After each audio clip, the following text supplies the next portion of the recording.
こんにちは、みどりです。ニュージーランドより発信しています。このチャンネルでは日常の困難を乗り越え、心穏やかな生活を目指す知恵を共有します。今回も心に響く話を短くお届けしようと思います。今回は一人で抱え込まなくてもいい。でも相談相手を選ぶことは超重要という話をしてみます。悩みや心配事で苦しいとき、誰にも相談することなく、自分一人で悩むことがあります。自分だけで収まるのならそれでもいいでしょう。でも問題がなかなか解決されず、精神的にも辛くなり、悩みが膨らんでいくときには、自分だけで抱え込まない方がいいです。誰かに話してみれば気持ちもだいぶ楽になります。話すことで問題が解決されなくても、外に出すことでガス抜きができます。メンタル的にも癒しを得ることは可能です。そんな時に相談する相手を十分注意して選ぼうというのが今回のテーマです。誰でも彼でも相談していいのではなく、適切な相手を選んで相談することはとても重要だという話です。なぜそうなのかは、相談相手を間違えてしまえば、的外れな反応が返ってきて、悩んでいる自分の状態をさらに悪化させてしまうこともあるからです。そんなこと気にするなよ、大した問題じゃないとか、世の中にはもっと大変な人がいるんだよ。そんな弱音を吐かずに頑張れとか、何言ってるんだ、お前の考えは甘すぎるとか、そういう反応を返された後には、その人の価値観や考えを一方的に押し付けられることもしばしばあります。そうなれば自分はさらに傷ついて相談しなければよかったと後悔することになります。開いている傷口に塩やレモンをすり込まれるように、心の傷はもっとズキズキと痛み始めます。そんな対応をされたら、あなたはイラッと感じて、その相手に敵意を抱くかもしれません。しかし、相手の立場では、あなたを傷つける意図はありません。むしろ、あなたを励ましたいと思っています。それなのになぜ相手はそんな的外れなことを言ってあなたを攻撃するように見えるのでしょうか。その理由は相手はそのことが理解できないからです。たったそれだけです。人間は自分で経験していないことを理解することは難しいです。似たような経験がその人になければ一体それがどんなことなのか全くわからないものです。例えば、温かい家庭で育って、両親との人間関係が良好な人には、毒親問題で苦しむ人の気持ちはわかりません。夫婦円満で相思相愛のカップルは、離婚問題で揉めている人の気持ちを理解できません。表面的には大変なんだろうなと察することはできても、深いところでそれがどんなことなのかピンときません。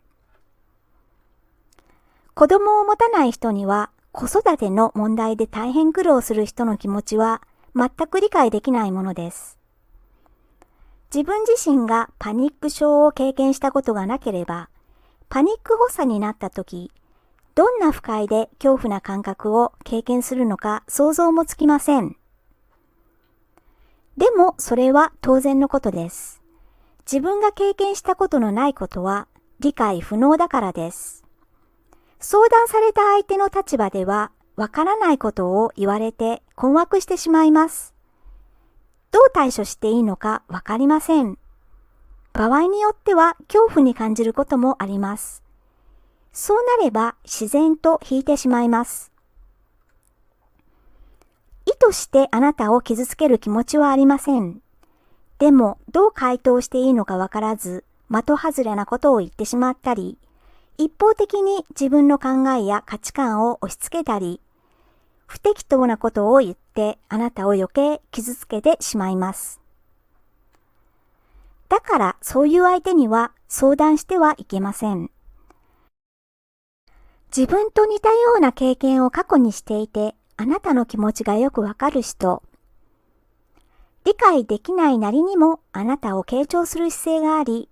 あなたに寄り添ってくれようとする人、そんな人に相談しなければ余計事態を悪化させることになります。適切な相談相手を見つけるには、やはり少しは話してみる必要はあります。さもなければ相手にはあなたが悩んでいることすら知られないからです。でもちょっと話をしてみて、相手が引く様子を見せたり、的外れなアドバイスが始まったりしたら、その時点でさっと相談をやめた方がいいです。この人は自分の苦しみを理解できない。だから相談相手としては適切ではないと判断して、その場を離れることです。相手が自分の問題を理解してくれなくても、その相手が悪い人だというわけではありません。単に自分自身が経験していないので、それを理解できないというだけです。この問題に関しては、これ以上その人と話をしても、生産的な結果は得られません。だからもうその話はやめます。この時、あいつは自分のことを分かってくれないからもう付き合うのはやめようと思うかもしれません。でも、それももったいない話です。そのことに関しては相手は理解できません。だからその点では相手とつながることはできないでしょ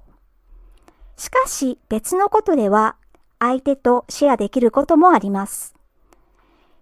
例えば、趣味が同じだったり、スポーツで一緒にプレーする仲なら、共有できる部分で今まで通りつながっていけばいいです。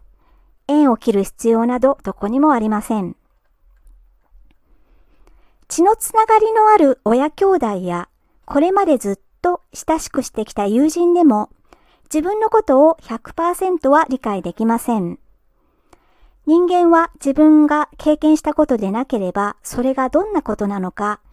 本当の意味では理解不能だからです。どんなに親密な関係だと思っても、自分の悩みや問題を理解してくれるはずだと期待してはいけません。周囲に自分を理解してくれそうな人がいなければ、自助グループのように同じような経験をした人の集まりに参加するのも一つの手段です。同じような問題を抱えた人同士がお互いに支え合い励まし合う中から問題の解決の糸口を見出したり克服の道に進むことも可能だからです。お互いの経験談をシェアして共感し合い、その場にいるだけでも癒された気持ちになれるでしょう。カウンセラーのような第三者で専門的知識を身につけた人に相談するのもありです。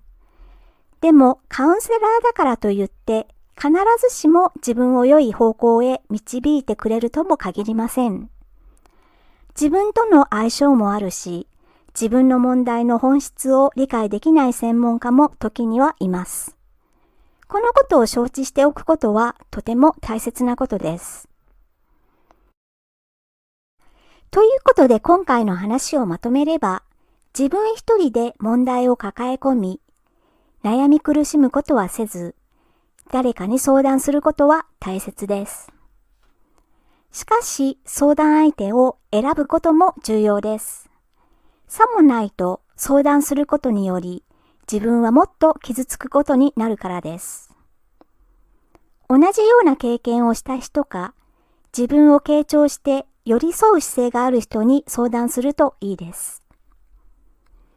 少し話をしてみて、相手が引いた様子を見せたり、的外れのアドバイスが始まったりしたら、